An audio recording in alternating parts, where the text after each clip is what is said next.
Greetings and welcome back to 50 Shades of Beige. I just wanted to share something I found while I was packing my gear up. Now, some of you might remember from your childhoods, if you grew up in the 80s, 90s, or 2000s, we had a problem with CDs, and that's that they get scratched up. I recently got this CD from eBay. Now, I only paid like $2 for it. It's a very specific version of MechWarrior 2. It's the 3D Rage edition. It was meant to go with the ATI 3D Rage graphics cards. And I really want to show that graphics card off on the channel, but before I get to that, we've got to fix this disc. So if you remember CDs, you probably also remember seeing one of these. This is called a skip doctor. Apparently, this is supposed to fix your scratched discs. Now, I know that we have, semi-commercial equipment for this, but I picked this up for $5 on eBay. It was supposed to be new in box, but I'm guessing because it's upside down and there's clearly just Scotch tape making it new in box, that wasn't actually the case at the time. We're gonna give this a shot and see if it'll fix up our CD for us. The Skip Doctor is recognized throughout the industry as the smartest solution for repairing scratched disc.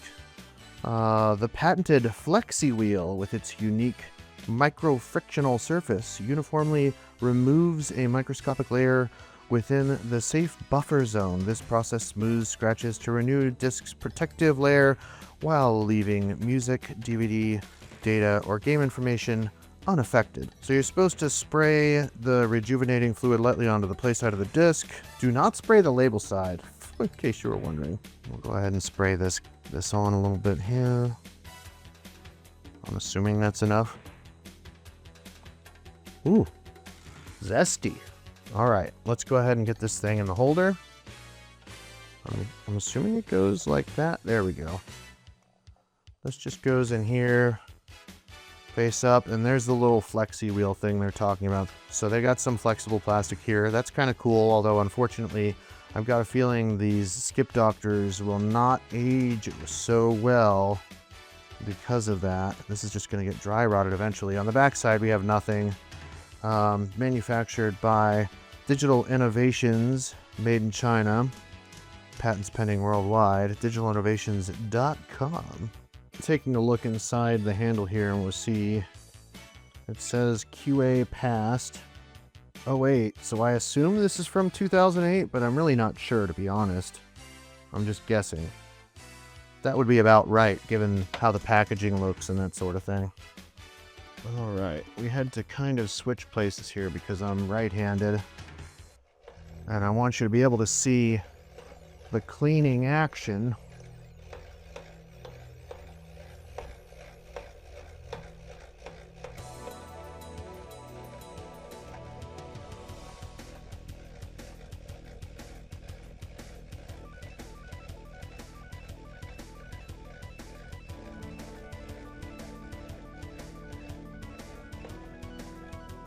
As you can see here, it's definitely done something. I don't know if it's good yet, but we'll go around one more time and see how it goes. All right, let's go ahead and pop the disc out. Wow. That's kind of a crazy look and finish there. Certainly better than it was, I hope. I don't know if that's going to make it any more readable.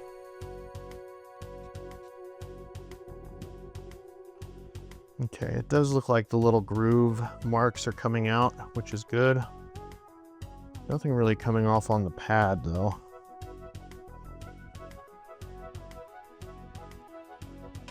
All right, and here's our final product, or what I think is supposed to be our final product. I purposefully did not really look this up or do much research. I just read the instructions because I wanted to do kind of a blind operation. I always saw these things in like Sam Goody and stuff like that, and I always wanted one when I was a kid. We used toothpaste and all kinds of other fun stuff to try to fix our CDs, and it never really worked.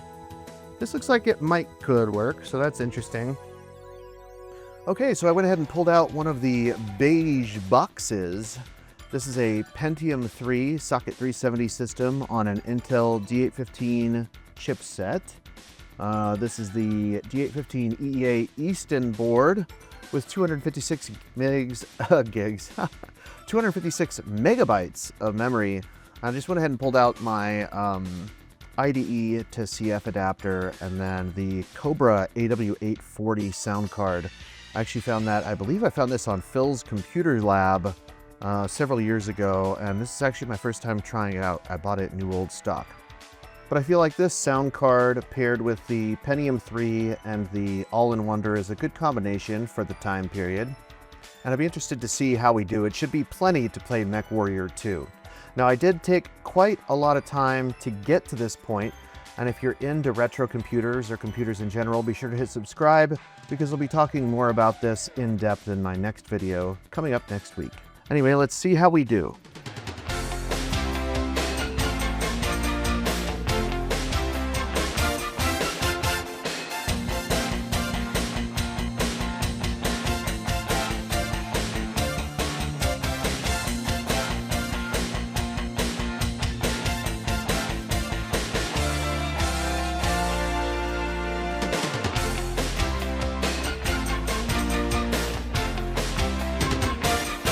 Oh, come on, brother.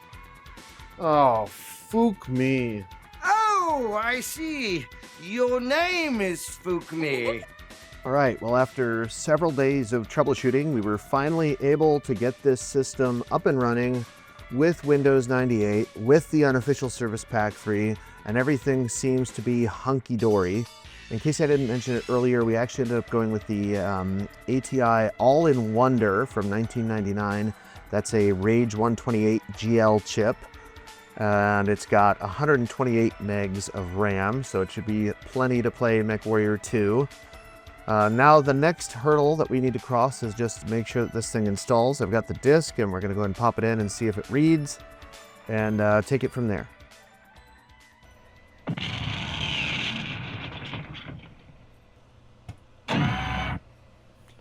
Here goes nothing, guys. Hopefully it actually installs this time. That's what we like to see. Full blown. Requires 130 megabytes, but the movies look incredible.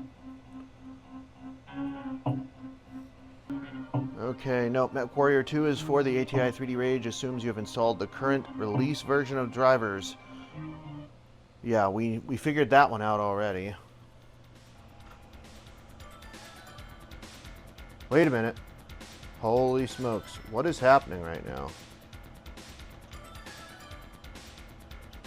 Whoa.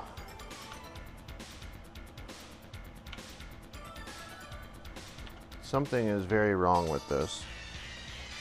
Yeah, I don't know, guys. This looks a little shady.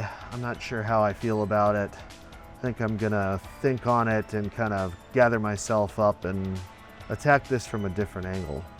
Well, the good news is it appears that the skip doctor has come through for us. I've got to admit, I'm a little surprised. I really didn't think it was going to work out like that. But everything installed as planned, which is great. Unfortunately, we've got bigger problems. Clearly the game is not running the way it's supposed to. Now, there could be a couple of factors here. I'm sure you've already seen I'm using a modern monitor. I'm going through an HDMI upscaler and a few other things.